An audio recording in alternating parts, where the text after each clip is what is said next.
ఓం నమో బ్రహ్మాదిభ్యో బ్రహ్మ విద్యా సంప్రదాయ కర్తృభ్యో ఓం సద్గురుభ్యో పరమగురుభ్యో నమః. నిన్న 15వ మంత్రం చెప్పినాము. ఇప్పుడు 16వ. సవా ఏష ఏతస్మిన్ స్వప్నే రత్వా చరిత్వా దృష్ట్వైవ పుణ్యంచ పాపంచ పునః ప్రతిన్యాయం ప్రతియోన్యాద్రవతి బుద్ధాంతాయైవ. సా యత్తత్ర కించిత్ పశ్యతి అనన్వాగతః తేన భవత్యసంగోహ్యయం పురుషః. సోహం భగవతే సహస్రం దదామి అత ఊర్ధ్వం విమోక్షాయైవ బ్రూహీతి. మనము సుషుప్తిలోకి వెళ్ళాం.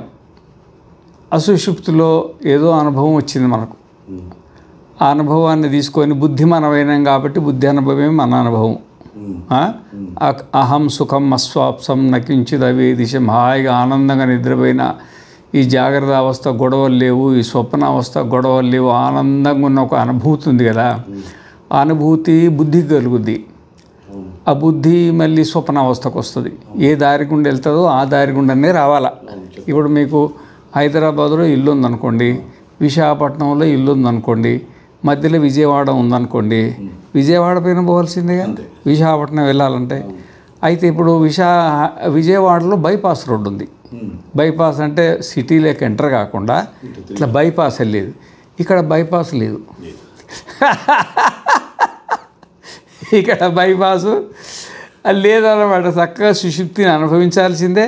ఆ దారి గుండా వచ్చి ఆ రోడ్డు గుండా వచ్చేసి మళ్ళీ స్వప్నంలో విశుద్ధ చక్రంలో అక్కడ స్టే కావాల్సిందే. నిమిషమో 2 నిమిషాలు 5 నిమిషాలు 10 నిమిషాలు స్వప్నాలు చూడాల్సిందే.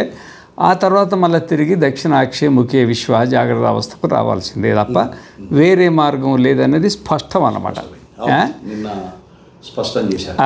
అయితే నిన్న బైపాస్ చెప్పలేదు కదా. ఇప్పుడు మనకంటే బైపాస్లు ఉన్నాయి. ఇప్పుడు దీంట్లో బైపాస్ లేదు. సుషుమ్న నాడిలో బైపాస్ లేదు. ఆ దారి గుండా పోవాల్సిందే. అక్కడ స్టే కూడా కావాల్సిందే. అక్కడ అనుభవించాల్సిందే. మళ్ళీ అదే దారి గుండా మళ్ళీ రావాల్సిందే. ఆ విధంగా మనము సుషుప్తి అవస్థలో ఒక జాగ్రత్త లేని స్వప్నం లేని ఒక ఆనంద అనుభూతి బుద్ధి పొందితే ఆ బుద్ధిని మనం కూడా ఆనంద స్వరూపం అని అనుకొని స్వప్నానికి వచ్చి ఆ స్వప్నంలో ఈ జన్మ సంస్కారాలు పోయిన జన్మ సంస్కారాలు అన్నీ కలిసి కొన్ని ఈ జన్మవి చూస్తాం, కొన్ని రాబోయే జన్మవి చూస్తాం. ఆడ బుద్ధివృత్తులలో మనం ఉంటాం. బుద్ధివృత్తులలో మనం ఉంటాం. మన చైతన్యం వల్ల బుద్ధివృత్తులు తరంతర తానే స్పందిస్తాయి. దాంట్లో బలమైన కర్మ ఏది ఉందో ఆ కర్మను అనుసరించి అక్కడ మనం అవతారం ఎత్తుతాం. దేశకాల పరిస్థితులను బట్టి అక్కడ ఒక శరీరము, ఒక ఇంద్రియాలు, అక్కడ పరిస్థితులన్నీ అక్కడ కొంత ఏదో జాగ్రత్త అవస్థలు అనుభవించినట్టే స్వప్నావస్థల ప్రపంచాన్ని చూసిన తర్వాత ఇప్పుడు చెప్తున్నాను అనమాట. ఆ స్వప్నావస్థలో రత్వ చరిత్వ దృష్టవ్య పుణ్యంచ పాపంచ. ఆ స్వప్నావస్థలో కూడా మన జాగ్రత్త అవస్థలో వదనే మరి అక్కడ కూడా అవిద్య కామ కర్మలు అన్నీ ఉన్నాయి కదా. అవన్నీ అక్కడ అనుభవించేసి అంటే ద్రష్టు చూసి మనం ఇది మనల గురించి చెప్తున్నాం, బుద్ధిని గురించి చెప్పట్లే. ఈ జనకుడికి యాజ్ఞవల్కుడు చెప్పేది బుద్ధిని గురించి చెప్పట్లే, మన గురించే చెప్తున్నాడు. మన గురించే చెప్తుండు. మనం సుషుప్తి అవస్థ నుండి అంటే బుద్ధితో మమేకమై బయటకు వచ్చి ఆనందానుభూతిని పొంది స్వప్నానికి వచ్చి స్వప్న ప్రపంచంలో అక్కడ సుఖదుఖాలు కూడా సాక్షాత్కారం చేసుకొని దృష్టి అంటే సాక్షాత్కారం చేసుకొని ఆ నుండి మనము జాగ్రత్త అవస్థకు వచ్చేసినాం. జాగ్రత్త అవస్థకు వస్తాం. ఇదే అన్నమాట. సవా ఏష ఏతస్మిన్ స్వప్నే రత్వా చరిత్వా దృష్ట్వైవ పుణ్యంచ పాపంచ. స్వప్నంలో కూడా పుణ్యపాపాలు దర్శించి పునః ప్రతిన్యాయం ప్రతియోన్యాద్రవతి బుద్ధాంతాయైవ. బుద్ధ అంటే జాగ్రత్త అవస్థ, బుద్ధాంతం అంటే జాగ్రత్త అవస్థలోకి మనం ప్రవేశిస్తాం అన్నమాట. స ఎత్తత్ర కించిత్ పశ్యతి. స అంటే మనము అక్కడ ఏమేమి చూసినామో, అక్కడ ఏమేమి కట్టితో ఏం చూసినామో, చెవులతో ఏమేమి విన్నామో, నోరుతోటి ఏమేమి మాట్లాడుకున్నామో, అక్కడ ఏదేది నాదనుకున్నామో, అక్కడ ఏదేది నేనైనామో, అక్కడ కూడా శరీరం ఉంది కదా, అది కూడా నేనే అనుకున్నాం కదా. అక్కడ ఎంత ప్రపంచం ఉన్నదో టోటల్ ఎంత ఉన్నదో అంతా మరి మరి ఆ ఎత్తత్ర కించిత్ పశ్యతి అనన్వాగత అంటే మనకు సంబంధం లేదు. మనకు సంబంధం లేదు. ఇప్పుడు ఒక సినిమా హాల్కి పోయినాము, సినిమా చూసినాము, ఆ సినిమా చూసినంతసేపు మనల్ని మర్చిపోతాము, మనలో మర్చిపోతాము.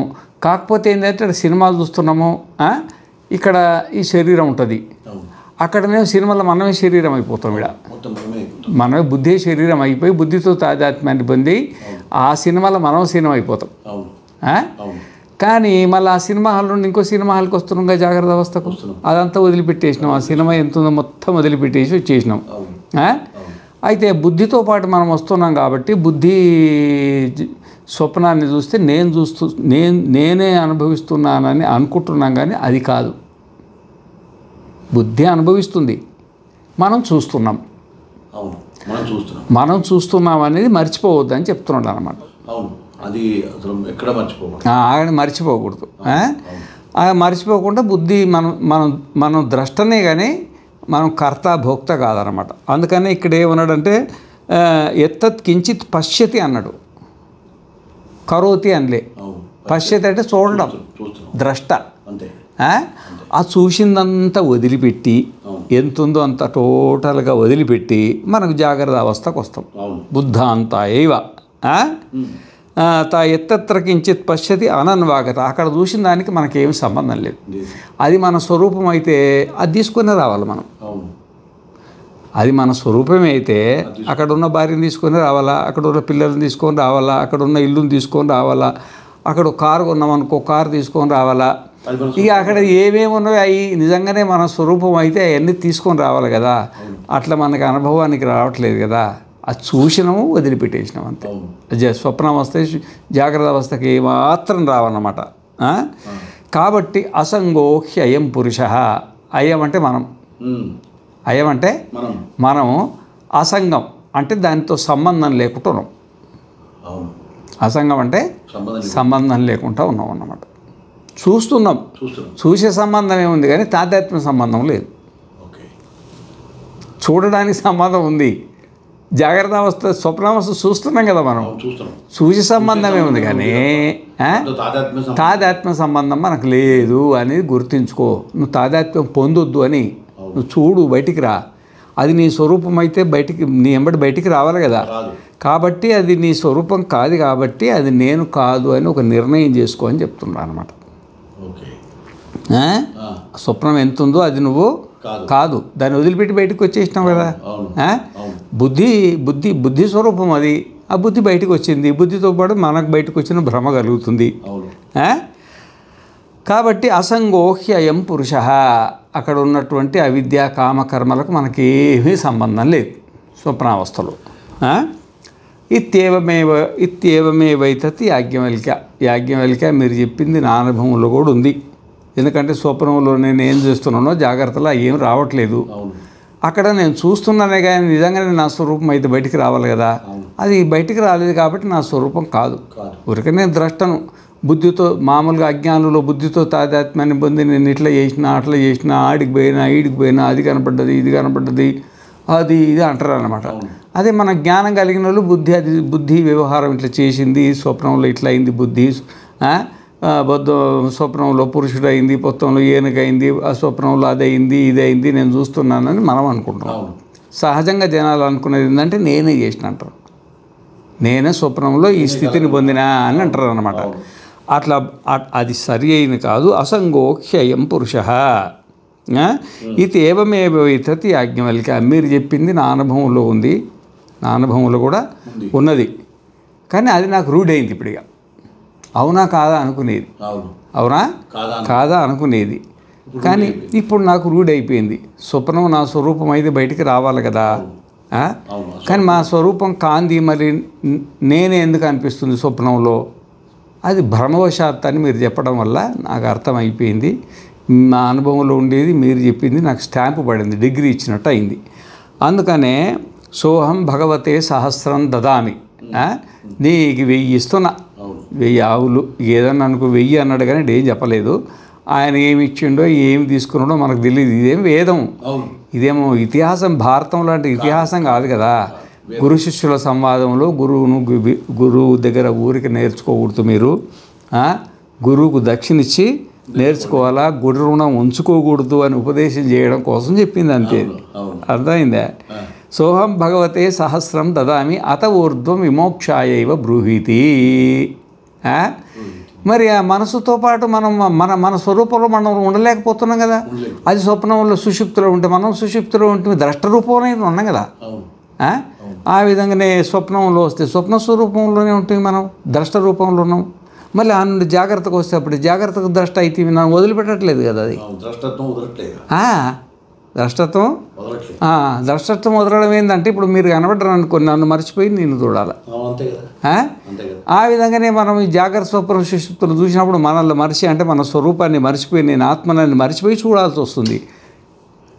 మీరు స్టార్టింగ్లో సెకండ్ క్లాస్ థర్డ్ క్లాస్ కొండపైన కూర్చొని చెప్పిన చూడు, చూడగానే నేను నా స్వరూపం వదిలేసి నేను ఆలోచనలో పడ్డా. నేను కరెక్ట్ అది ఇప్పుడు మరి దాన్ని కనెక్ట్ అయ్యింది. అది వృత్తిరహితం కాలేకుంటున్నాను నేను, నా స్వరూపంలో నేను ఉండలేకుంటున్నా. అంటే ఏమైందంటే బుద్ధికి నాకు ఇంకా బంధం తెగలేదు, బుద్ధికి నాకు ఇంకా బంధం తెగలేదు స్వామి. ఈ బుద్ధికి నాకున్న బంధం తెగ్గొట్టడానికి కోసం విమోక్షాయైవా అంటే ఇక మోక్షం అంటే ఇదే. ఇక మోక్షం అంటే వైకుంఠం మాదిరి ఆకాశంలో ఉంది, స్వర్గం మాదిరి ఆకాశంలో ఉంది, అదేమి లేదు. నమోక్షో నభతి పృష్ఠే నపాతాలే చ భూతలే అవిద్యా హృదయ గ్రంథేర్ నాశో మోక్ష ఇతీరిత అంటాడు. ఏమి మరి ఆ మోక్షం అనేది అదేమైనా ఆకాశం పైన లేదు, లేకపోతే కింద ఎక్కడ లేదు. మన అజ్ఞానం అంటే నేను బుద్ధిని అనుకోవడం, బుద్ధితో తాదాత్మ్యం పొందడం, దీనివల్ల ఇబ్బందులు వస్తాయని తెలుసుకోవడమే దాన్ని మోక్షం అంటారు అన్నమాట. నా స్వరూపం నేను తెలుసుకోవడమే మోక్షం. నా అసలు స్వరూపం ఏంది, నేను అన్య స్వరూపంలో ఉన్నా కదా, అన్య స్వరూపం. నేను పామై ఉన్నా, ఇప్పుడు నేను పామై ఉన్నా, తాడు కావాలి కదా, నేను పామై కూర్చున్నాను నేను ఇప్పుడు. తాడు కావాలి ఇప్పుడు, నేను అర్థమైందా? ఇది అయిపోయింది అనమాట. సరే ఆయన కూడా సరే ఏమనలేదు, అంటే ఈ దక్షిణ నాకెందుకు అది ఏమనలేదు పాపం ఆయన. ఇక సరే రుణం తీర్చుకోవడం అది పద్ధతే. ఎందుకంటే గురు రుణం ఉంటే మోక్షం కలగదు కదా, మోక్షము కలగదు అనమాట. ఏ రుణం ఉన్నా, మాతృ రుణం ఉన్నా, పితృరుణం ఉన్నా, ఋషి రుణం ఉన్నా, ఏ రుణం ఉన్నా మోక్షం కలగదు. కాబట్టి ఆయన మోక్షాన్ని కోరినాం కాబట్టి మనం ఆయన ఇస్తే తీసుకుంటే తప్పేం లేదనుకున్నాడు. ఆ తర్వాత సవా ఏష ఏతస్మిన్ బుద్ధాంతే రత్వా చరిత్వా దృష్ట్వైవ పుణ్యంచ పాపంచ పునః ప్రతిన్యాయం ప్రతియోన్యాద్రవతి స్వప్నాంతాయైవ. మళ్ళీ జాగ్రత్త అవస్థతోటి భార్య, పిల్లలు, ఉద్యోగాలు, వ్యాపారాలు, రాజకీయాలు, అది ఇది సాయంత్రం దాకా సుప్తే రుత్తాయ సుప్త్యంతం. పొద్దున లేచి రాత్రి పడుకున్న వరకు మహాభారత యుద్ధాలు అవుతాయి, రామాయణ యుద్ధాలు అవుతాయి, హిరణ్యకశిప ప్రహ్లాద యుద్ధాలు అవుతాయి ఈ భూమి మీద. ఇప్పుడు ఆ సత్యయుగం నుండి కలియుగం కాక ఎన్ని యుద్ధాలు అయినాయి, అన్ని యుద్ధాలు నడుస్తూనే ఉంటాయి. ఇన్ని యుద్ధాలు చేసుకుంటూ బతుకు కోసం శరీరం నేను అనుకొని, ఇంద్రియాలు నేను అనుకొని, బుద్ధి నేను అనుకొని, బుద్ధితో తాదాత్మ్యాన్ని పొంది మన ఆత్మస్వరూపాన్ని మర్చిపోయి చేసిన వ్యవహారము మళ్ళీ జాగ్రత్త అవస్థలు వచ్చి జాగ్రత్త అవస్థలు ఆయన ఉంటాడేమంటూ ఉండడు, మళ్ళీ స్వప్నానికి వెళ్తాడు, మళ్ళీ స్వప్నానికి వెళ్తాడు, మళ్ళీ స్వప్నానికి వెళ్తాడు అన్నమాట. ఇక చూడు పరిస్థితి ఎట్లుందో వీడిది. ఎక్కడ నిలకడ అనేది లేదు, ఎక్కడ నిలకడ అనేది లేదన్నమాట. ఏటి నుండి జాగ్రత్త అవస్థ నుండి స్వప్నావస్థ, స్వప్నావస్థ నుండి సుషుప్తి అవస్థ తిరుగుతూనే ఉంటుంది అన్నమాట. ఏది బుద్ధి తిరుగుతుంటుంది. కానీ మనము అనాదిత్వాత్ నిర్గుణత్వాత్ పరమాత్మాయమవ్యయ శరీరస్థోపి కౌంతేయ నకరోతి నలిప్యతే. ఈ భగవద్గీత 13వ అధ్యాయం 31వ శ్లోకం అన్నమాట. అనాదిత్వాత్ నిర్గుణత్వాత్, మనం అనాది, గుణరహితం. పరమాత్మాయం అవ్యయ, మనకు వ్యయం లేదు, నాశం లేదు, మనం పరమాత్మ. మనం ఎవరము? పరమాత్మ. మనం ఎవరము? పరమాత్మ. భయపడొద్దు, మనం పరమాత్మ. ఎందుకంటే మనకు భగవద్గీత నువ్వు పరమాత్మ చెప్తుంటే మనం అనడానికి మనకి ఇబ్బంది ఏముంది? అయ్యో, మేము అక్కడ కాశీలో చదువుకున్నప్పుడు స్వామినారాయణ సాంప్రదాయం వాళ్ళు ఉండేది. నేను అక్కడ వేదాంతాన్ని తర్వాత ఈ యోగ దర్శనాన్ని చదువుకోవడానికి మాకు మూలశంకర శాస్త్రి గారు ఉండేవాళ్ళు. వాళ్ళు బెనారస్ హిందూ యూనివర్సిటీలో వేదాంత విభాగానికి అధ్యక్షుడై ఉండి రిటైర్డ్ అయ్యి ఇంట్లో ఉండేవాడు, గుజరాత్ వాళ్ళు. నేను మా ఫ్రెండు మన హరీష్ ఆనంద, ఆయనతో పరిచయం కలిసి చదువుకుంటూ వెళ్ళేవాళ్ళం. మా ఎంబడి స్వామినారాయణ వాళ్ళు ఇద్దరు వచ్చేవాళ్ళు. స్వామి నారాయణ వాళ్ళు ఇద్దరు వచ్చేది. అయితే వేదాంతం వింటుంటే మీరు అహం బ్రహ్మాస్మి అనండి అనేది గురువుగారు. అహం బ్రహ్మాస్మి అంటే నేను పరమాత్మనని, మేము అహం బ్రహ్మాస్మి అనేది. వాళ్ళని మేము అనం, మాకు అపకచారు. మేము పరమాత్మ పెట్టలేదు, స్వామినారాయణ పరమాత్మ అవుతాడు. ఆ స్వామినారాయణ పరమాత్మలో నేను పరమాత్మ అంటే మాకు నరకం వస్తుంది, మా శాస్త్రం ఒప్పుకోదు, మా మనస్సు అంగీకరిస్తలేదు. మీరు చదువు చెప్పినా సరే చెప్పకపోయినా సరే, మేము విన్నా సరే వినకపోయినా సరే మేము మాత్రం అనమంటారు. మేము మాత్రం అనమంటారు అన్నమాట. అట్లా అనండి వాళ్ళు ఎన్ని ఉన్నారు అనుకున్నారు? బోలెడు మంది ఉన్నారు. మధుర బొండి, బృందావనం బొండి, కాశీకి బొండి, శివుడు దేవుడు నేను జీవుణ్ణి, కృష్ణుడు దేవుడు నేను జీవుణ్ణి, రాముడు దేవుడు నేను జీవుణ్ణి, ఆ ఇంద్రుడు దేవుడు నేను జీవుణ్ణి, ఆ వెంకటేశ్వర స్వామి దేవుడు నేను జీవుణ్ణి, ఈ లక్ష్మీనరసింహ స్వామి దేవుడు నేను జీవుణ్ణి, ఆ మల్లికార్జున స్వామి దేవుడు నేను జీవుణ్ణి అంటాడు. అర్థమైందా? ఇక వాళ్ళ బుద్ధితో తాదాత్మ్యం పొంది అట్లా అయింది. వాళ్ళు అట్లా అనడంలో తప్పేం లేదు. వాళ్ళకున్న జ్ఞానంతో అంటున్నారు, అది వాళ్ళ తప్పేం లేదు. ఇస్మతో అట్లా ఆ స్థానంలో మనం కూడా అట్లాగే అంటాం. అంతే కదండి.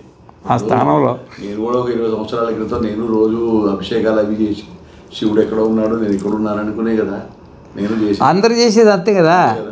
కానీ ఇక్కడ ఏమైందంటే మనం అనాదిత్వాత్ నిర్గుణత్వాత్ పరమాత్మాయం అవ్యయ, మనం అవ్యయ స్వరూపులైన మనము శరీరస్థోపి, ఈ శరీరం అంటే స్థూల శరీరము, సూక్ష్మ శరీరము, కారణ శరీరంలో ఉన్నప్పటికీ, స్థూల శరీరము, సూక్ష్మ శరీరము, కారణ శరీరంలో ఉన్నప్పటికీ, బుద్ధిలో ఉన్నప్పటికీ, శరీరస్థోపి కౌంతేయ నకరోతి నలిప్యతే. ఏమి కరోతి? అవిద్య కామ కర్మ అంటారు చూడు. అవిద్య ఉంటే కోరికలు ఉంటాయి, కోరికలు ఉంటే కర్మ ఉంటుంది. అది బుద్ధికి ఉన్నది. అవిద్య బుద్ధికి, బుద్ధి ధర్మాలు అవిద్య, కామము, కర్మ వాటికి ఉన్నది. కానీ నాకేమీ లేదు, నాకు అవిద్య లేదు, కామము లేదు, కర్మ లేదు. సూర్యుడికి దుమ్మంటుందా? మరి ఘనచ్ఛన్న దృష్టిర్ఘనచ్ఛన్న మర్కం యథామన్యతే నిష్ప్రభంచాతి మూఢ తథా బద్ధవద్భాతి యో మూఢ దృష్టే స నిత్యోపలబ్ధి స్వరూపోహమాత్మా. ఇప్పుడు పైన చూస్తే అసలు ఈ 3-4 రోజుల నుండి ఒకటే వర్షాలు. ఆ పైన సూర్యుడే కనబడట్లే, సూర్యుడు కనబడట్లే. ఎవడన్నా పుట్టాడనుకో ఈ మబ్బులో, ఎవడన్నా పుట్టాడనుకో ఈ మబ్బులో, వాడికి అనుకోకుండా వాడికి జ్ఞానం అనుకోకుండానే మాట్లాడి వచ్చేసినాయి అనుకో. సూర్యుడు ఉన్నాడు మనం అన్నాం అనుకో, సూర్యుడు ఉంటే కనబడాలి కదా, ఎక్కడ ఉన్నాడు సూర్యుడు? సూర్యుడు లేదు ఏం లేదు అంటాడు, ఎందుకంటే కనబడలేదు కదా. ఘనచ్ఛన్న దృష్టిర్ఘనచ్ఛన్న మరకం, ఘనం మరి మరి ఘన మేఘాలు అన్నమాట. ఆ మేఘాలతో ఆవరింపబడినటువంటి సూర్యుడిని చూసి అసలు సూర్యుడే లేడు అన్నట్టుగా, యథామన్యతే నిష్ప్రభంచాతి మూఢ. అసలు ఎక్కడున్నాడు? సూర్యుడు ఉంటే వెళ్తుండాలిగా, సూర్యుడు ఉంటే వెళ్తుండాలిగా, నిష్ప్రభ అతనికి ఉంటే కదా. అతి మూఢ తథా బద్ధవద్భాతి. ఆ విధంగానే ఇంకా ఆత్మ ఎక్కడుందా బాబు? శరీరం ఇదే, కనబడేది ఇదే కదా, ఇంకా ఆత్మ ఎక్కడుంది? అక్కడనే మేఘాలు ఆవరించినాయి, ఇక్కడనేమో అజ్ఞానం ఆవరించింది. ఆత్మావారే శ్రోతవ్యో ద్రష్టవ్యో మంతవ్యో నిధిధ్యాసితవ్య. ఈ ప్రపంచాన్నే వింటుండు, ఆ ప్రపంచాన్ని మననం చేస్తుండు, ప్రపంచమే తాను అనుకుంటున్నాడు. ఆత్మావాహరే కాదు, ప్రపంచావాహరే శ్రోతవ్యో ద్రష్టవ్యో, భార్యావాహరే ద్రష్టవ్యో శ్రోతవ్యో మంతవ్యో, వ్యాపారో వారే శ్రోతవ్యో మంతవ్యో ద్రష్టవ్యో నిధిధ్యాసితవ్య, రాజకీయవారే. ఈ ప్రపంచాభ్యాసం ఉందన్నమాట. అదే మనకు మరి అది గురువు అనుగ్రహం ఉంటే, దైవానుగ్రహం ఉంటే, గురువు అనుగ్రహము, దైవ మనుష్యత్వం, ముముక్షత్వం, దుర్లభం త్రయమేవైత దైవ అనుగ్రహ హైతుకం మనుష్యత్వం, ముముక్షుత్వం మహాపురుష సంశ్రయ. అది మరి మరి ఆత్మకరుణ ఉండాలి కదా. ఏమై వైశ్య వృణుతే తేన లభ్య అన్నాడు కదా. మన కరుణ లేదు మన మీద, మన కరుణనే మన మీద లేదు. ఏమై వైశ్య వృణుతే, తేన లభ్య. ఎందుకంటే మరి మన కరుణనే మన మీద లేదంటే ఇంకా మనకి ఇంకా సంసారం చూడాలని అనిపిస్తుంది. ఇంకా భార్యను చూడాలా, ఇంకా పిల్లలు చూడాలా, ఇంకా ఇండ్లు చూడాలా, ఇంకా ఆస్తులు చూడాలా, ఇంకా పదవులు చూడాలా, ఇంకా ప్రతిష్టలు చూడాలా. ఇక నేను ఏ జన్మలోనైనా సరే ముఖ్యమంత్రి అయి తీరుతా అంటాడు. ఏ జన్మలోనైనా సరే ముఖ్యమంత్రి అయి తీరుతా, ఏ జన్మలోనైనా ప్రధానమంత్రి అయి తీరుతా అంటాడు. అర్థమైందా? అయితే ఈ విధంగా మనము ఎంతవరకు అయితే శ్రవణం చేయమో అంతవరకు మనకు ఆత్మజ్ఞానం అనేది మనకు రాదన్నమాట. అందుకనే మనము ఇప్పుడు ఈశ్వరానుగ్రహాదేవ పుంసాం అద్వైత వాసన, అది ఈశ్వరానుగ్రహం ఉంటే కానీ మనకు ఆ ప్రేరణ రాదు. ఈశ్వరానుగ్రహం అంటే ఆత్మానుగ్రహం. ఒకటి ఆత్మానుగ్రహము, ఒకటి శాస్త్రానుగ్రహము, ఒకటి గురువు అనుగ్రహము, ఒకటి శరీరానుగ్రహము, ఒకటి ఇంద్రియాల అనుగ్రహాలు. ఇవన్నీ మనకు అనుకూలంగా ఉండాలి కదా, ఒకటి కాదు కదా. వీటి అనుగ్రహాలు అన్నీ కావాలి కదా మనం చేసిన కూర. పుంసాం అద్వైత వాసన మనుష్యత్ అదే. అందుకనే మనకు దుర్లభం త్రయమేవైత దైవ అనుగ్రహ హైతుకం మనుష్యత్వం, మానవుడై పుట్టి మనిషిగా జీవించడం. మనుష్యత్వం అంటే మనిషి అని ఇక్కడ. ముముక్షుత్వం, అందులో అరే మనకు ఈ శరీరానికి అంటే స్థూల సూక్ష్మ కారణ శరీరాలకు అతిరిక్తంగా నేను ఉన్నా కానీ నాకు అనుభవానికి రావట్లేదు. ఇది మనం గురువు దగ్గర ఉండి మరి నేర్చుకోవాలా. మనం బతికుండగానే ఈ మోక్షం ఇప్పుడు ఎట్లయితే జనకుడు యాజ్ఞవల్కుడు ఎంతమంది గురువులను తీసుకున్నాను అనుకున్నాం. అంతకుముందు యాజ్ఞవల్కుడి కంటే ముందు 6 మంది గురువులు ఆయనకు. 6 మంది గురువులు, 6 మంది గురువులు ఎతుకుతున్నాడు పాప ఆయన. మంచి గురువు కోసం వెతకంగా అసలు గురువు దొరికింది. ఒక ఆయన హంసలకు ఆహారం దానం చేయాలనుకున్నాడు హంసలకు. అయితే ఆ ఎంతగా హంస రావట్లేదు. ఒక గురువుగారు వచ్చి, ఒరే ఇట్లా నువ్వు హంసలు అంటే రాదు, నువ్వు కాకులకు పిట్టలకి వేస్తూ ఉండు. కాకులకు పిట్టలకి ఆ మందల బట్టి ఎప్పుడన్నా ఒకసారి వచ్చుద్ది అది, అట్లే తప్ప అది వచ్చి నువ్వు వేయాలంటే కాదు అని చెప్పాడంట. అప్పటి నుండి నా వేస్తుంటే ఒకసారి మందలలో వచ్చేసిందంట, పక్షుల మందలలో. మరి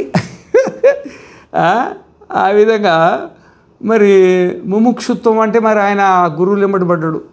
గురువులు ఎంబడు ఆ గురువు పిలిచి కాళ్ళు కడిగి, గురువు పిలిచి కాళ్ళు కడిగి దక్షిణలు ఇచ్చి ఇక శాకల్యుడు చిట్ట చివరి గురువు అనమాట. శాకల్యుడు వరకు ఆయనకు ఎంతమంది గురువులకు సేవ చేసిండో తెలియదు అనమాట. అట్లా సేవ చేసినందుకే కదా యాజ్ఞవల్కుడు దొరికిండు.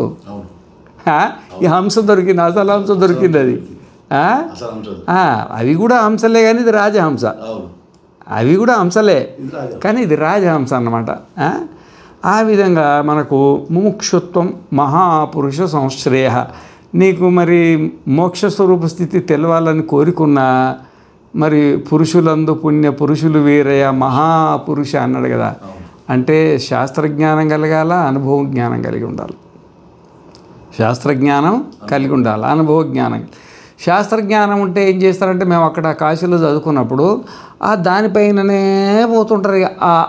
ఏది ఆ పదం ఉంటుంది కదా, ప్రతియోగి వ్యధికరణ యద్రూప విశిష్ట సమానాధికరణ అత్యంత అభావ ప్రతియోగి సాధ్య సామానాధికరణ్యం వ్యాప్తి అంటాడు కదా. ఇక దాని వెంబడే ఆ పదాల మీద ఆ కరెంటు తీగ మీద కరెంట్ ఎట్లా పోతాయి అంతే ఆ పదాల మీద పోతుంటాడు తప్ప ఆ పదాలను వదిలేది లేదు. ఇక దానివల్ల మనకు ఆత్మజ్ఞానం మరి పదాలే పట్టుకుంటుంది, ఇక పరమాత్మను పట్టుకోకపోతుంది. పదాలు అవసరమే, పదారం అవసరమే. పదానికంటే కూడా పరమాత్మ అవసరం కదా, అది కూడా అవసరమే కదా, అది అవసరమే కదా మరి. అందుకని ఊరికే పదాలు ఎంబడి పట్టుకోకుండా పదార్థానికి పోవాలి, అసలు దానికి పోవాలన్నమాట. ఇప్పుడు మనం అసలుని మాట్లాడుకుంటున్నాం కదా. ముముక్షుత్వం మహాపురుష సంశ్రయ అంటే శాస్త్రజ్ఞానం చదివి శాస్త్రం లేని ఎట్లా చెప్పగలుగుతాం? ఏమి ఒక ఆయన అంటాడు నేనెవరో తెలుసుకో అంటాడు. ఏం తెలుసుకుంటాడు? నేనెవరు ఏం తెలుసుకుంటాడు చెప్పిగా? నేనెవరు ఎవరైనా వచ్చిండ్రు నువ్వు తెలుసుకో అంటావు అనుకో. ఏం తెలుసుకుంటారు? ప్రయత్నం చేస్తారు పాపం. ఆయన ప్రయత్నం చేస్తారు. నువ్వు చెప్పింది కూడా మంచిదే, తప్పేమి లేదు. నేనెవరో తెలుసుకొని చెప్పడం మంచిదే, కానీ ఆయన తెలుసుకుంటాడా? తెలుసుకోవడానికి అవకాశం ఉందా? లేదు. అందుకనే ఉపనిషత్తు జ్ఞానం కూడా అవసరమే. అది లేనిది భగవంతుడు ఉపనిషత్తులు ఎందుకు సృష్టిస్తాడు? ఊరికి నువ్వు నేనెవరో తెలుసుకో అని ఒక మాట అంటే అయిపోద్ది కదా, శాస్త్రమే అయిపోద్ది కదా. ఇప్పుడు ఇది కూడా చెప్పేది నువ్వెవరో తెలుసుకో అనే, కానీ చెప్పేదానికి పద్ధతి ఉంది కదా, అంత పద్ధతి ఉంది కదా. అట్లా ఆ విధంగా మనము శబ్దజ్ఞానం ఉండాలా, శబ్దజ్ఞానం తప్పనిసరి. శ్రోత్రియుడు బ్రహ్మనిష్ఠుడు అంటారు కదా, సమిత్పాని శ్రోత్రియం బ్రహ్మనిష్టం అంటే శ్రోత్రియుడు అంటే శృతిని తెలిసినవాడు, చక్కగా తెలిసినవాడు ఉండాలి. అది కూడా మరి సదానంద యోగీశ్వరుడు కూడా అధికారీతు విధివత్ అధీత వేదాంగత్వేన ఆపాతతో అధికల వేదార్థ అస్మిన్ జన్మని జన్మాంతరేవా కామ్య నిషిద్ధవర్జన పురస్సరం నిత్యనైమిత్తిక ప్రాయశ్చిత్తోపాసనానుష్ఠానేన నిర్గత నిఖిల కల్మషతయ నితాంత నిర్మల స్వాంత సాధన చేస్తుతే సంపన్న ప్రమాత అన్నాడు. మరి అధికారీతు విధివత్ అధీత వేదాంగత్వేన అన్నాడు అక్కడ. నీకు సరి అయిన అధికారిత్వం అంటే నీకు మోక్షం కలగాలంటే తప్పేమీ లేదు, కానీ దానికి అధికారిత్వం ఎప్పుడు వస్తుంది అంటే నువ్వు శాస్త్రం అధ్యయనం చేస్తే కదా. ఇది అన్నమయ కోశము, ఇది ప్రాణమయ కోశము, ఇది మనోమయ కోశము, ఇది విజ్ఞానమయ కోశం, ఇది ఆనందమయ కోశము. ఇంత చెప్పినా నీకు పట్టట్లేదంటే మళ్ళీ తిరిగి భక్తి చేయాలి కదా, ఆ భక్తి కూడా పట్టలేదంటే కర్మ చేయాలి కదా. అందుకనే మనకు యోగ దర్శనంలో ముందు సమాధి పాదం, ఆ తర్వాత సాధన పాదం, ఆ తర్వాత విభూతి, ఆ తర్వాత కైవల్యం. అందుకని మనం 4 దాంట్లో జంపులు అందుకే కొట్టినాం. ముందు 4వ అధ్యాయం ఎందుకు వచ్చినాం అంటే ముందు సమాధి పట్టిందనుకో మిగతాది అవసరం లేదు మనకి. ఇక పట్టకపోతే పోదాం, 7 గంటల ఆడికి పోదాం, ఏముంది, వదిలిపెట్టేది ఏం లేదు. ఇక అర్థమైందా? ఈ విధంగా మనకు శాస్త్రం అనేది అవసరం అన్నమాట.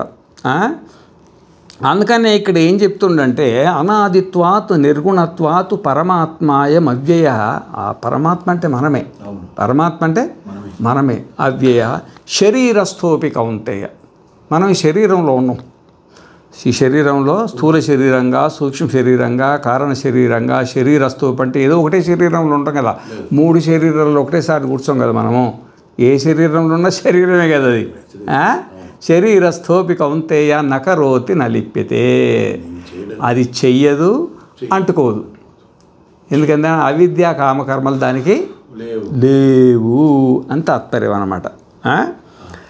ఈ విధంగా మరి మనము ఇక్కడ ఈ జాగ్రత్త అవస్థ నుండి స్వప్నావస్థ, స్వప్నావస్థ నుండి సుషుప్తావస్థ, మళ్ళీ సుషుప్తావస్థ నుండి స్వప్నావస్థ, ఇక ఒక చక్రం అన్నమాట. ఇది ఒక చక్రం. ఈ సృష్టి అంతా ఈ చక్రంలో పడింది. బుద్ధి ఉంది కదా, ప్రతి బుద్ధి కూడా జాగ్రత్త నుండి స్వప్నానికి, స్వప్నం నుండి సుషుప్తికి, సుషుప్తి నుండి మళ్ళీ స్వప్నానికి, స్వప్నం నుండి మళ్ళీ జాగ్రత్త అవస్థకి ఈ విధంగా తిరుగుతూ దీన్ని సంచారం అంటారు. దీన్ని తద్యథా మహామత్స్య ఉభే కూలే అనుసంచరతి పూర్వంచ అపరంచ ఏవమేవాయం పురుష ఏతా ఉభావంతా వనుపశ్యతి స్వప్నాంతంచ జాగరితాంతంచ. బుద్ధ్యాంచంత జాగ్రత్తాంచంత ఒకటే. అది బుద్ధ్యాంతమే కరెక్ట్. ఆడ పదం ఉంది, మనం మారవద్దు. అర్థమైందా? మరి ఈ విధంగా యథా మత్స్య ఉభే కూలే అనుసంచరతి. ఒక మహామత్స్యం అంటే ఒక నది ఉందనుకోండి, గోదావరి నదో లేకపోతే గంగా నదో లేకపోతే యమునా నదో, పెద్ద పెద్ద నదులు ఉంటాయి కదా. ఆ నదులల్లో ప్రవాహం వస్తూ ఉంటుంది, నిరంతరంగా వస్తుంటుంది. జీవనదులు కదా అవి. దాంట్లో ఒక పెద్ద చేప ఉందనుకోండి, మరి వర్షాకాలం నీళ్ళు ఎక్కువైతాయి, ఎండాకాలం తక్కువ అవుతాయి. కానీ తట్టుకొని ఉండాలి కదా, అది ఆ ఒడ్డు మీద రావాలి, అది ఘాట్లనే ఉండాలి కదా, ఈ పక్క ఆ పక్క తిరగాలి కదా, దానికి ఆ బలం ఉండాలి కదా. బలం ఉండాలా ఉండొద్దా? ఆ విధంగా ఈ బుద్ధి ఉంది కదా, ఒక మహామత్స్యంతో సమానం. బుద్ధి మహామత్స్యంతో సమానం అన్నమాట. అది జాగ్రత్త నుండి స్వప్నానికి పోతుంది, స్వప్నం నుండి జాగ్రత్తకు వస్తుంది, జాగ్రత్తని వస్తుంది. మళ్ళీ ప్రవాహం ఏంటంటే సంసార ప్రవాహం, సంసార నది. ఈ సంసార నదిలో మామూలు ప్రవాహం ఉంటుందా? భార్య కోపం వచ్చిందంటే ప్రవాహం పెరుగుతుంది, పిల్లల ప్రవాహమే పెరుగుద్ది, అలాగే అది. పిల్లల కోపం వచ్చిందంటే అదొక పెద్ద ప్రవాహము, ఆరోగ్యం బాగాలేకుంటే అదొక పెద్ద ప్రవాహము. ఇంకా అన్ని సమస్యలే ప్రవాహం. ఇక ఇన్ని సమస్యలు ఉన్నా కానీ ఇప్పుడు మనం కొన్ని కోట్ల సంవత్సరాల నుండి జన్మలు ఎత్తుకుంటే ఈ బుద్ధి ఈ దాకా వచ్చింది. కొన్ని కోట్ల సంవత్సరాల నుండి, కోట్ల సంవత్సరాలు పోయినాయి, కొన్ని కోట్ల జన్మలు ఎత్తినాం, కొన్ని కోట్ల జన్మల శరీరాలు పోయినాయి. ప్రతి జన్మలో కూడా జాగ్రత్త స్వప్న సుషుప్తులు వచ్చినాయి. అన్ని జాగ్రత్త స్వప్న సుషుప్తులు వచ్చినా దీని దుంపదిగా ఇంకా బతికే ఉంది. ఇది ఇదే మహామత్స్యం. ఎన్ని ప్రవాహాలు పోయినాయి. సత్యయుగం పోయింది, త్రేతాయుగం పోయింది, ద్వాపర యుగం పోయింది, కలియుగం కూడా 5000 సంవత్సరాలు దాటిపోయినాయి. ఇది ఒక మహాయుగం అంటారు. ఇట్లాంటి మహాయుగాలు ఎన్ని కోట్లు పోయినాయో తెలియదు. ఇంత పెద్ద ప్రవాహంలో కొట్టుకొని పోకుండా మనం విశ్వనాథ క్షేత్రంలో మాట్లాడుకుంటున్నాక బుద్ధితో కూడి. చిన్న ప్రవాహం, ఆ సంసార ప్రవాహం ఇది మహాప్రవాహం. ఇది మహాప్రవాహం. అంటే ఈ సంసార ప్రవాహంలో తట్టుకొనే జాగ్రత్త నుండి స్వప్నానికి, ఈ ఒడ్డు నుండి ఆ ఒడ్డుకు, ఆ ఒడ్డు నుండి ఈ ఒడ్డుకు అని తిరుగుతూ ఉన్నాం అన్నమాట. తిరుగుతూ ఉన్నాం. జాగ్రత్త సంచారం ఉండే దీంట్లోనే. ఇక జాగ్రత్త నుండి స్వప్నానికి, స్వప్నం నుండి సుషుప్తికి.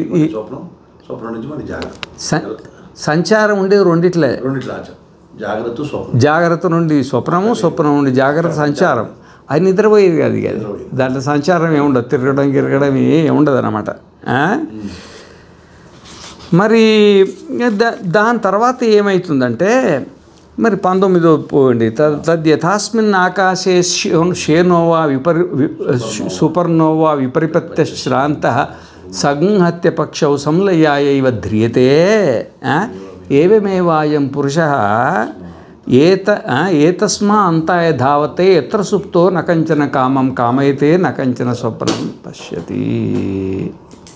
శేనోవా సూపర్నోవా అంటే శేను అంటే ఒక డేగ, మంచి జాతి డేగ అది. సూపర్నోవా అంటే గరుడ పక్షి, కొంచెం గద్దలు పెద్ద పెద్దవి ఉంటాయి కూడా, విశాలమైన వృక్షాలు. అవి ఆహారం కోసం పైకి వెళ్తాయి. అవి తిరుగుతాయి, ఆహారం కోసం తిరుగుతాయి. బాబు రెక్కలు ఆడించుకుంటూ తిరుగుతాయి. తిరిగిన తర్వాత అవి చీకటి అయిన తర్వాత ఆకాశంలో ఉండడానికి లేదు కదా. అది కూడా అలచి కూడా పోతాయి కదా. పొద్దున్న ఊరికి రెక్కలు కొట్టుకొని అవి ఏం చేస్తాయంటే అవి రెక్కలు కొట్టడం ఆపేసి ఒక పద్ధతి ప్రకారంగా కిందికి వస్తాయి. ఇక కిందికి వచ్చేప్పుడు రెక్కలు కొట్టాల్సిన అవసరం ఉండదు. పైకి ఎక్కాలన్నా, పైన తిరగాలన్నా రెక్కలు కొట్టాలి. కిందికి వచ్చేప్పుడు దానికి అక్కర్లే, ఆ రెక్కలు కొట్టకుండా ఒక పద్ధతి ప్రకారంగా జాపుకొని, దానికి ఒక పద్ధతి కూడా ఉంటుంది. విమానం దించినట్టుగా అది కూడా దాని లెక్క ఉంటుంది. అది ఆ పద్ధతి ప్రకారంగా వచ్చేసి సంహత్య పక్షవు సంలయాయైవ ధ్రియతే. సంలయాయైవ అంటే మరి ఇప్పుడు ఆ గూట్లో విశ్రాంతి తీసుకోవడానికి వస్తుంది అన్నమాట పక్షి. ఆ విధంగానే మనం కూడా ఏవమేవాయం పురుషः అంటే బుద్ధే నేనైనా కదా. ఇప్పుడు బుద్ధి తాదాత్మ్యాన్ని పొందిన మనము మరి ఏతస్మా అంతాయ ధావతి ఎత్ర సుప్తో నకంచన కామం కామయతే నకంచన. ఏతస్మా అంతాయ అంటే మన స్వరూపం అన్నమాట.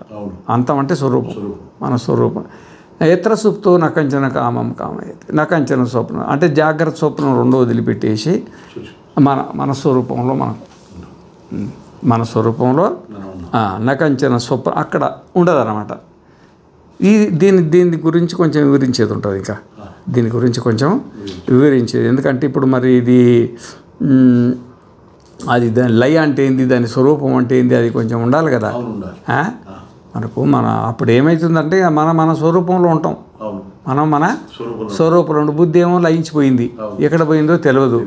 మరి బుద్ధి లయించిపోయినప్పటికి మన స్వరూపంలో ఉంటుంది. మన స్వరూపం అంటే ఏంది, మన స్వరూపంలో ఎట్లుంటున్నాము, అప్పుడు బుద్ధి ఏమైంది, బుద్ధి ఎక్కడికి పోయింది, దాని గురించి కొంచెం మాట్లాడేది ఉంటుంది. మనం రేపు చెప్పుకుందాం. ఓం పూర్ణమద పూర్ణమిదం పూర్ణాత్ పూర్ణముదచ్యతే పూర్ణస్య పూర్ణమాదాయ పూర్ణమేవావశిష్యతే. ఓం శాంతి శాంతి శాంతి.